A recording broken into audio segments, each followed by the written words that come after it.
Good morning and welcome to Living Local 15. I'm Jessica Williams. Thank you so much for joining me today. And I have to say a big happy International Women's Day to every incredible, powerful, thoughtful, ambitious, caring, and truly genuine women I have had the pleasure to meet and to know. And every single woman out there watching, you are amazing. Being a woman is a beautiful thing. We are complex, we are dynamic, we are beautiful beings, and we get things done. So today we are celebrated internationally. Cheers. And on today's show, we kick things off with the dating expert and author, Richard Phillips, and he tells us what men really think. Then I sit down with Camp Whitley to learn all about their youth summer camp. And you know what today is, it's Wealth Wednesday, and we dive into tax advice with Foster Financial. Let's get started.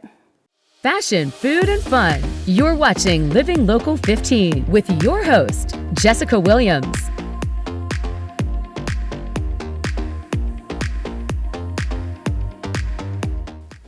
Today, we are going to talk about the very interesting and juicy topic of relationships. Whether you are single, dating, or in a relationship, our next guest has some advice for you. Joining me today is dating expert and author, Richard Phillips. Hi, Richard. Hello, good morning. How are you? Welcome. Very well. How are you doing? I'm doing real good, real good. Wonderful. Well, we have to kick off by talking about your book, Understanding Your Man, Answers to the Many Questions That Women Have. Yes. That is quite a stand, answers to the questions. You have the answers. I think I do. I really feel like I do. And basically, I feel like I can help a lot of people. And that was the mission on doing the book. Also help a lot of people in relationships, in marriages, and situations like that. Yes. Talk a little bit about the good, talk a little bit about the bad, and whys. And I feel that it can help women understand men more by getting some of these answers. I didn't give away all the secrets, but I helped. We want answers. We want answers. So you are a Fort Wayne native. Absolutely. Right? I know you've lived in many places, have traveled, and just decided to, you kind of gained your passion for becoming an author when you lived in Los Angeles, and you just decided to write, and this is one of the novels, nonfiction, that you decided to write. So why did you decide to write a relationship book specifically, and what type of experience do you have regarding the topic? Well, I guess I should get a little comfortable. Basically, I had, just growing up, I always kept a journal. I always loved to write, stuff like that, and I always wanted to do a book one day. So just going through a lot of things in life and seeing a lot of people go through things in life, whether my friends or family or things like that, I said, I want to write something that can impact people. You know what I mean? So I wanted to write something that can help people gain knowledge of relationships. So I myself have been in relationships, and like I said, I made sure I highlight the good and the bad, because a lot of things that we go through, they become lessons, and we learn how to navigate through them the next time and do something make sure it's a better outcome the next time. So I try to make sure I specify certain situations. So that's why I made every chapter in the book like a question that a woman will ask. What does it mean when my man does this? What does it mean when Henry does that? And stuff like that. So that way you can get a description inside the chapter that will tell you about it. Yes, that's great. And I'm so happy that you sent me your book, because I've been reading it. Nice. And I want to talk about a couple of subjects, okay? So one of the interesting things when it comes to relationships that women face, the hard thing is a man who cheats. Okay, so we're going to dive just straight into that chapter. And like you said, you pose it with a question. So I'm going to ask the question that you have here in the book, which is, my man and I have a great relationship. He takes care of home and keeps me happy, but I know for a fact that he cheats. I do not want to leave him because I love him. Am I wrong for accepting his cheating ways? And I was like, how is Mr. Richard here going to answer this question? So share with us how you presented the response. Well, I think in that situation, not necessarily that you're wrong, because a lot of females do stay because they're comfortable with their certain lifestyle and things like that. And with that lifestyle, they may put up with more than they should. but I believe that pretty much you shouldn't stay, because cheating is unacceptable. And I've seen what cheating can do to families and relationships and things like that. So I feel if the gentleman is not all in or continue to be all in as he first started, I think it may be time to go another direction. Because I say a phrase in the book a few times that it's a phrase that my mother used to always say, one won't, one will. So if you can't treat me right and not cheat on me, there's someone else who will value me and treat me correctly. Come on now. Amen to that. I absolutely agree. And I think what I had highlighted, one thing that you said is that you cannot use love as an excuse for staying around for unacceptable behavior. Absolutely. And some people use that word and it becomes a crutch. But I love him or I love her. But if they love you, they wouldn't do the things that they do. Yes. Because it can really hurt you. And something else that you address is weight gain. And I thought that was an interesting perspective just as females. So the question is, over the years, I've picked up a lot of weight. My man says it's okay, but I see how he looks at all of these other smaller females. I'm starting to feel unattractive. Am I in danger of losing my man? That question pretty much will be up to the man, but I really think that you're not in danger. I believe if a woman just makes sure she retains confidence in herself, and if she feels that she's picked up a little weight and things like that, then she can try to do some things about it. Just make sure she acknowledges it, like, hey, I know I picked up a few pounds, but that shouldn't dictate the relationship or anything like that. If you're still doing everything and giving a relationship your all, then it shouldn't be a problem, because women of any sizes should be loved and cherished and taken care of and everything. So I don't think that it shouldn't be a problem at all, because some women may gain weight with a thyroid condition or something genetically or from their family history and things like that. And I just think we just need to tackle whatever issue we have, and a good man should work with you.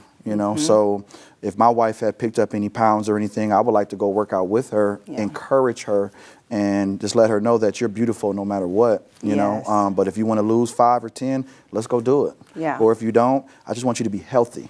Be beautiful and be healthy. And that I love. One point that you say, women are beautiful, period. They are queens of this world, and no woman deserves to be looked at or treated differently based on their size. And so I must say, Richard, as I read through your book, I feel that it's just really a message of empowerment and encouragement. And there's so many other, there's many chapters in this book. I chose just a couple that stood out that people don't really talk about as much when it comes to relationships, dating, and that dynamic. But I enjoyed the read, and I appreciate the empowerment, like I said, that you are presenting to the audience. Yes. Absolutely. So if someone is interested in purchasing your book, where can they go? Well, they can go, we have a website, www.simplicitybooks.com. Simplicity Books is not a business, but a book company that I started because I plan to release more books. And just off that website alone, we have sold over 7,000 copies just off the website. And pretty soon, within the next week or 2 weeks, we're now going to be on Barnes & Noble, going to be on Walmart, Amazon, Target, and a few other, where people could just type it in and order it that way as well. And we're going to take this thing worldwide. I love it. I love it. Well, I feel like a part 2 is needed. So many more topics to discuss. So we definitely have to have you back. Thank you so much for joining me today. I appreciate you. Thank you. Absolutely. If you would like more information on Richard's book, Understanding Your Man, and how to order it, we'll be sure to post the website below, and we'll be right back. Follow us on social media at Living Local 15.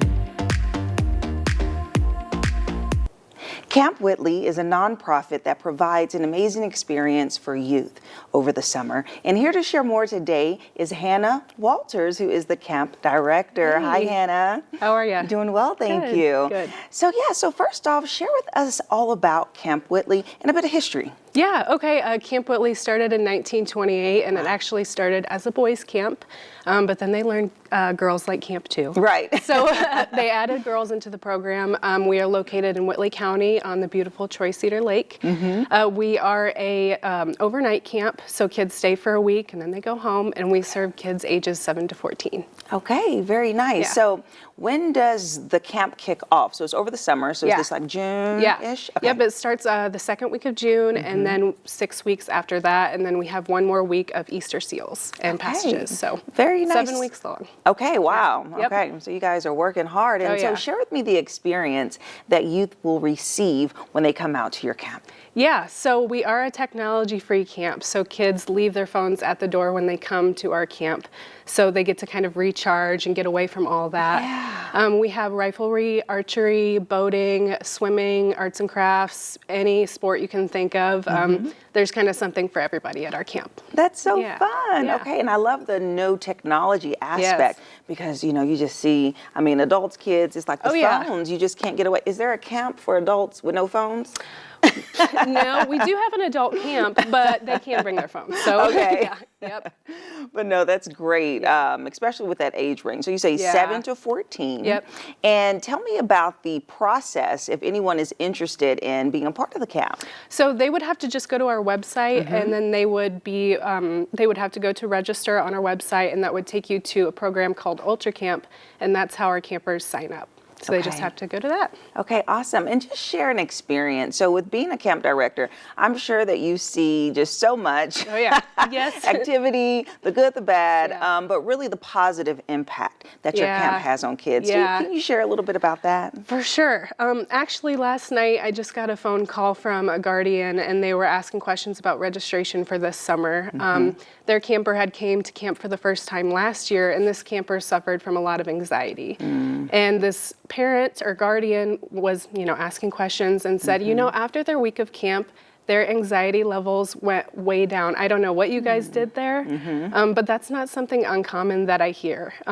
We have lots of kids that come from all different backgrounds that really benefit socially, and they really grow within themselves. But yeah, we see stories like that every week. Yeah, So, yeah. That's amazing. Yeah. And I'm sure it's a different experience for the youth because they're used to being around their peers. Yeah. But in this dynamic, there's kids from all over the place that they get to meet and really connect with. Yes. So share with me about the widespread and the diversity that comes to your camp. Yeah, so I really love that part of our camp because a lot of kids come in with a clean slate. Like this is a new environment, new people, people that they've just never met all these sorts of kids from different ages, and they come from Fort Wayne, Warsaw, Huntington, kind of all over our state. Okay. But everybody ends up getting along. Like everybody ends up being themselves because there are no outside pressures, from technology or from kids they know at school or even from their families. So everyone's themselves, and we're all very accepting of each other.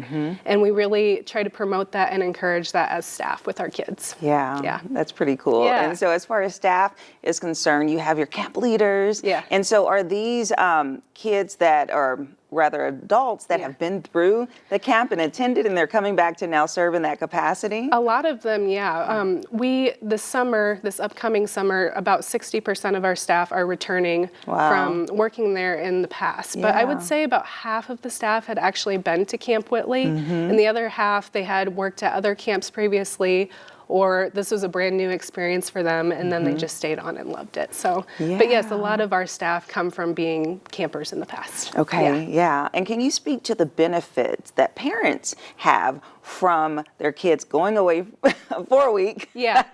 And just why parents would be interested in this particular program? Yeah. So our program, we aren't a camp that caters, we're not a sports camp, we're not a band camp, we're just a camp where there are so many different things that kids can try.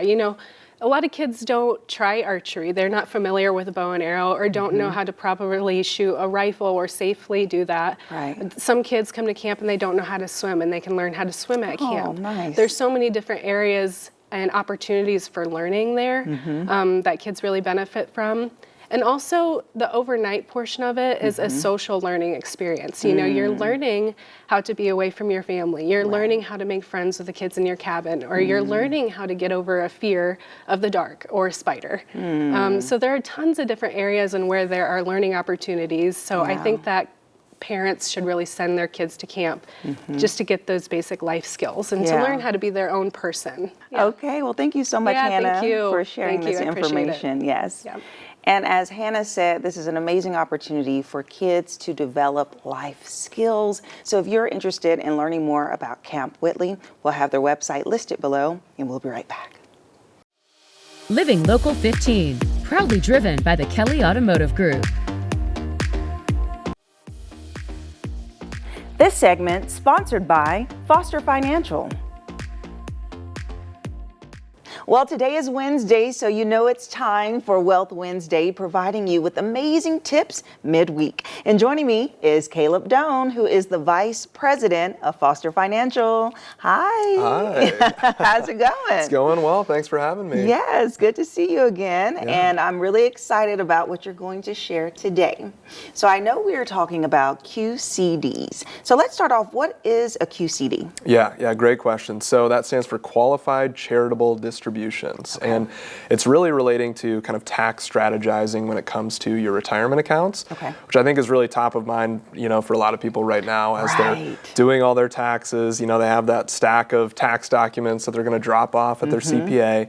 And I think a lot of times when people see, the tax forms that gets filed, they kind of get sticker shock when they notice the actual amount that they're paying to the government over the course of the year. So, one question that we'll sometimes get is, hey, am I taking full advantage of the deductions that I have available to me? Is there any sort of tax strategies that we can use to reduce the amount that I'm paying? And one strategy that I notice a lot of retirees don't take advantage of that they could is these qualified charitable distributions. So it's a really good opportunity that people certainly should take advantage of. Okay, great. So let's break it down. So what does that mean specifically for those who are reviewing their taxes? Is this something that they're like, okay, this is an amount that I could take, or these are items that I could deduct from?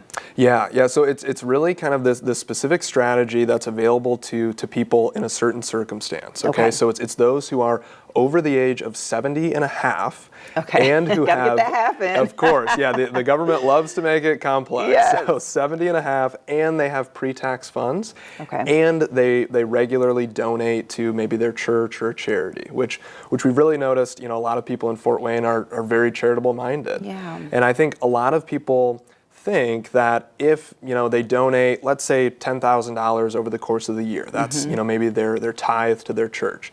That's, of course, less than the standard deduction. Right, and so, a lot of people think, hey, I don't have enough to itemize, so I don't really get any tax benefit from doing this. And, most people have more, altruistic reasons for donating, but they think there's no tax benefit.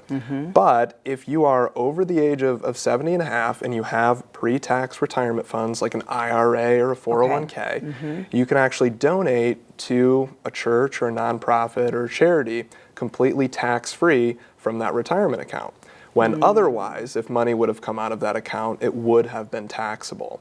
And so this is a really good strategy for people to take advantage of. And I guess an example of where this would work is, let's say there's a couple who are in their 70s, they have to take required minimum distributions from those pre-tax accounts. And let's say, their RMDs over the course of the year are right around $10,000. Okay. That $10,000 is taxable as income in that year. And let's just say separately, since they've done it for years, they just write checks to their church for right around $10,000 over the course of the year. Of course, that's less than the standard deduction, so they take the standard deduction and they pay taxes on the $10,000 that came out of their IRA. Instead, next year, if they were to take advantage of these QCDs, what they can do is get a checkbook to their IRA, and they write a check to their church from their IRA, and it's completely tax-free when it comes out of that IRA. So they still get to take the standard deduction, but that $10,000 that used to be taxable is now tax-free. Okay, and so just to lay a couple of specifics out, this is 70 and a half and over. They're the only ones that qualify for QCDs. Okay, so that just eliminates a few folks out of that pool. So that's the first thing. The second is you're saying instead of giving money from your checking account to a charity, to give it directly from this pre-taxed account. The IRA, the CD, that could power a 401k. So an IRA or 401k are the two qualified accounts? Yeah, that's exactly right. Or any pre-tax account. The IRA and the 401k are the most common. There's some 403bs and stuff like that. And I think some question that people have is like, hey, when the church or nonprofit gets the check, is it exactly the same as if they were getting it from a checking account? Is it any hoops that people have to jump through? And it's exactly the same. You know, the church just gets the check, they're able to cash it, it's cash. It's as good as any check from your checking account, but it just saves you money in taxes. And So a follow-up may be, what about any penalties? Because you can only withdraw a certain amount from an IRA or a 401k. What is that about? So is it a matter of, these are the required ones? I know that you said that. So this is money that people have to take out anyway. Right. Okay. Right. Exactly. And so if people are that RMD age, which it's either 73 or 75 now, depending on when your birthday is, but essentially that's money that you have to take out over the course of the year and normally pay taxes on. But if you take it out and it actually goes to a charity or directly to a charity, you get to avoid those taxes. Wow. And so, I mean, if somebody's in the 22% tax bracket and they're paying taxes on an extra $10,000 that they don't need to, that's $2,200 that they can save in taxes, for the next 10 years that they're in retirement. So it can certainly add up. Yeah, it's very interesting. And I know that you all specialize in tax strategy. And so if someone has questions or they want to know if they're qualified or just kind of have this broken down more, what should they do? Yeah, they can certainly reach out, give us a call. We're happy to meet with them, complimentary consultation. And I really have a checklist when I go through in the first meeting and say, hey, these certain things apply to you. And so even in the first meeting, people can get a lot of benefit and kind of identify what might apply to them. Okay, wonderful. Thank you for breaking that down, Kayla. Very good stuff. And if you want to know if you qualify for QCDs or have any follow-up questions, take advantage of their complimentary consultation. We'll make sure we have their information listed below, and we'll be right back. This segment sponsored by Foster Financial. Thank you so much for tuning in today. And if you missed an episode of Living Local 15, head over to WANE.com, Living Local 15 tab. And I hope you have an amazing day. And again, happy International Women's Day. Have a good one. I'll see you here tomorrow. Bye-bye. Content segments during today's Living Local 15 were paid for by these sponsors.